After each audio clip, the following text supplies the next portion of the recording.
Français. Français. Français. La France. Les Français. Française. En France, La France. parole de français quand notre ville témoin, Roanne, accueille des migrants. Nous sommes donc là-bas comme chaque matin jusqu'au second tour.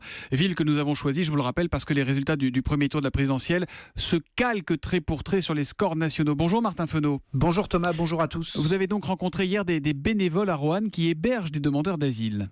Oui, ça se passe sous le toit d'une ancienne chapelle de la ville. Des tapis bordeaux sont étendus sur le parquet. Il y a 4 lits, un réfrigérateur et un bébé qui dort dans un landau. Ah bah ça y est, il s'est réveillé. Ça, c'est le petit garçon qui s'appelle Clé. Christine rend visite aux 2 familles qui vivent ici. Les murs ne sont pas épais, il faut chauffer la pièce. Je viens rechanger la bouteille de gaz. L'étendoir à linge, c'est moi qui l'ai amené. Le vélo, c'est le mien. Je l'ai prêté pour qu'elle puisse aller au collège. Un vélo pour la jeune fille qui passe le brevet très bientôt. Avec son frère, elle a fui l'Albanie il y a 6 ans. Ma famille elle était menacée et tout. C'est à cause de ça que je suis parti. C'est mieux de dormir dans une maison pour se lever tôt le matin pour aller au collège. Une trentaine de migrants comme eux sont hébergés dans 7 appartements de Roanne, explique Patrick, un bénévole.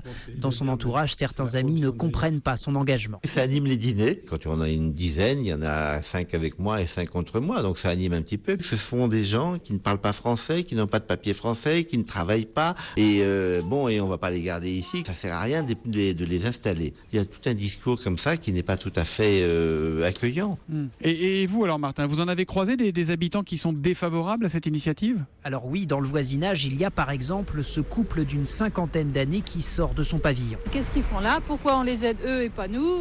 Pourquoi eux sont privilégiés alors que nous on a à peine à joindre les 2 bouts en fin de mois? Il y a tellement de problèmes sociaux en France qu'on comprend facilement que les gens puissent être un peu dégoûtés de la situation. Et ces propos, on les entend souvent ici. Il y a même eu en 2015 une déclaration polémique du maire de la commune.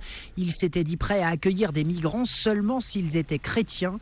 Daniel Boitier de la Ligue des droits de l'homme s'en souvient, il avait manifesté devant la mairie. On suggère quelque part que si on accepte d'autres que les chrétiens, ça risque d'être des terroristes. Quand on a ce genre de formule ou qu'on a ce genre de simplification, on ne fait que provoquer le renforcement des préjugés. Alors qu'entre les 2 centres d'accueil et les locaux des associations, la ville héberge actuellement moins de 300 migrants. Merci beaucoup Martin Fenot. Demain, vous nous parlerez de la désindustrialisation et de ses conséquences dans cette ville de Roanne. À demain.